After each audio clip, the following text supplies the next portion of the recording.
I understand that you may be seeing my game for the first time, so I'll start with a brief description. I'll try at least. Voices of the Void and Iron Lung remain my main inspirations for the development of Isolated in Hell, my space sandbox horror game. One day I had the idea to combine these two games and change the setting and gameplay. You can see the result of 6 months of development on my channel. The main gameplay cycle of the game is that you receive a task that directs you to a certain point in the sector. To get there, you need to undock from the main station, and piloting your rusty, barely alive spaceship, arrive at the desired location. During the flight, you need to monitor your oxygen, fuel, energy, temperature, and the conditions of your character. Additionally, according to the concept, random events should occur during the flight, increasing their impact as the game progresses. For example, a flashing light, an error, or something more dangerous.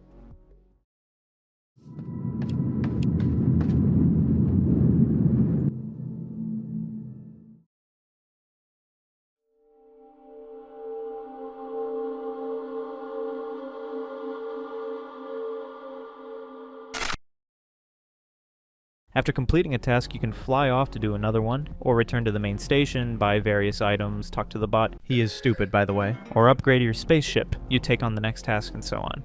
For the last update, I worked on some pretty boring stuff.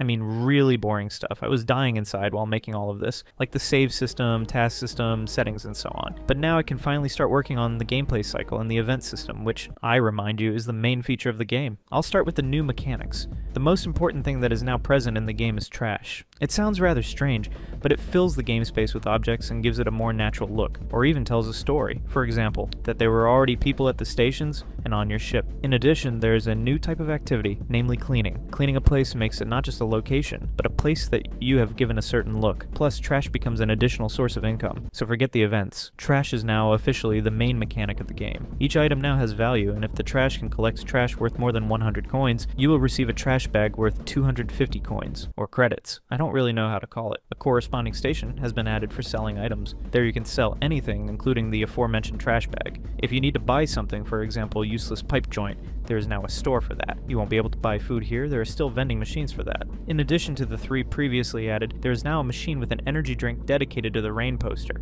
which I added as a thank you for supporting the game. This drink slightly satisfies hunger, speeds up walking, and reduces sleepiness. Sleepiness is now another debuff that appears after a long period without sleep. Another thing I added is loot boxes. If you hit them hard enough, they open and may contain a random item. It means that now you can gamble in my game. It only remains to add drugs. Wait.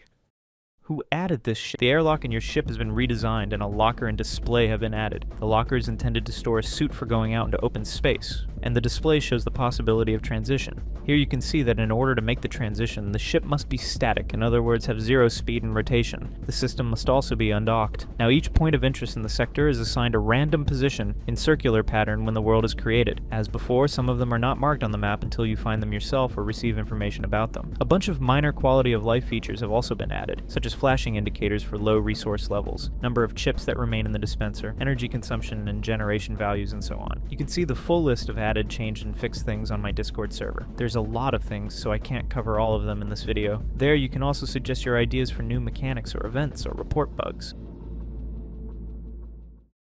Now we'll talk about the part that everyone has been waiting for so long, the ideas for which so many people have written. So firstly, in addition to dividing some events into tiers based on danger, they are now also divided into 5 types. The first type is related to the environment. For example, hidden commands for the bot, skulls falling out of boxes, strange flying ship in the distance, secret objects on the map, and much more. There is also a separate category related to the system errors that are fixed by completing a certain action sequence. Currently, there are 24 such events. They do not have a clear progression, and some of them may simply appear when interacting with something or just flying on your ship. The next type is events related to the character's madness due to loneliness and a constant feeling of danger. Or is it called insanity? I don't know. The progression of these events depends on the completion of tasks.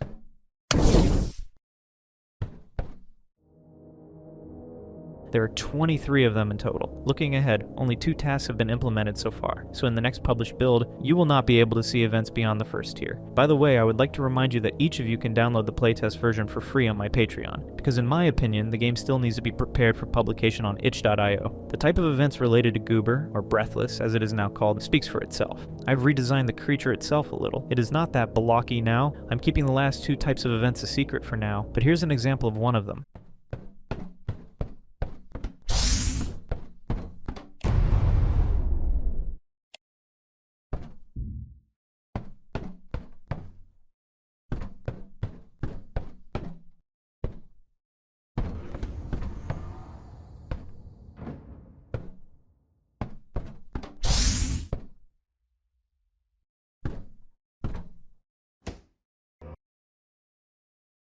Now I will talk not about gameplay, but about the visual and audio parts. F11 is still working on the sounds. He has done a lot of work purely out of enthusiasm, so let me remind you that he has his own channel, which I hope you will also support. I used to think that sound was a minor improvement or an addition to the perception of what was happening in the game. Now I understand that sound can completely change the feeling of interaction with the environment.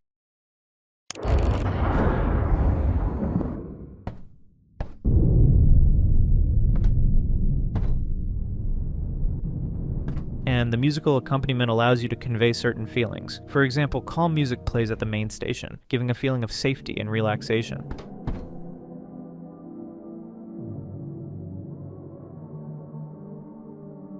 The music during the flight feels eerie, evoking feelings of anxiety, danger, and loneliness. The same can be said about the music at abandoned stations.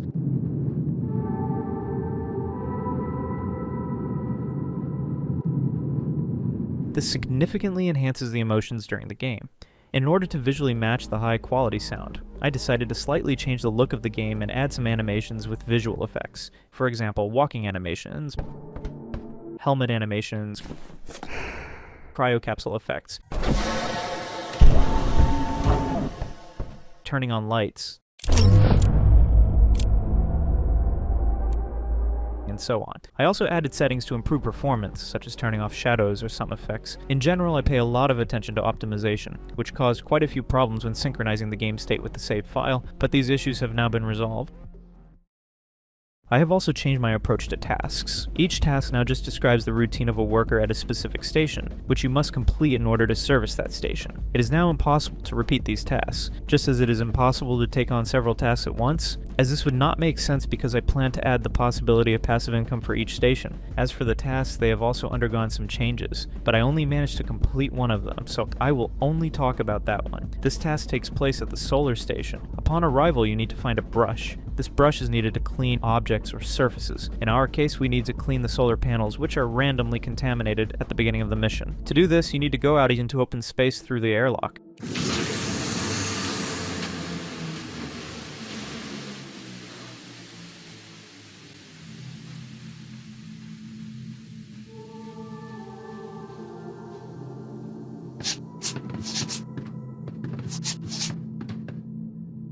After cleaning the panels, the player gets acquainted with the new mechanic and can now return to the station. There, they need to adjust the rotation of the solar panels for optimal power generation. As you can see, the controllers don't just change the numbers, they actually rotate the panels. When generation reaches at least 90%, the task is considered complete, and the reward is immediately given to the player. At other stations, I added interiors and various items there. I followed the same logic as for the hub station. That is, they must contain all the elements necessary for survival and to show that people once lived there who serviced the station.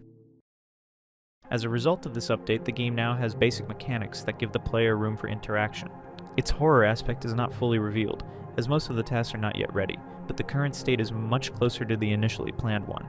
Additionally, there is a problem of content oversaturation in some parts, when the player is overwhelmed with a bunch of new things.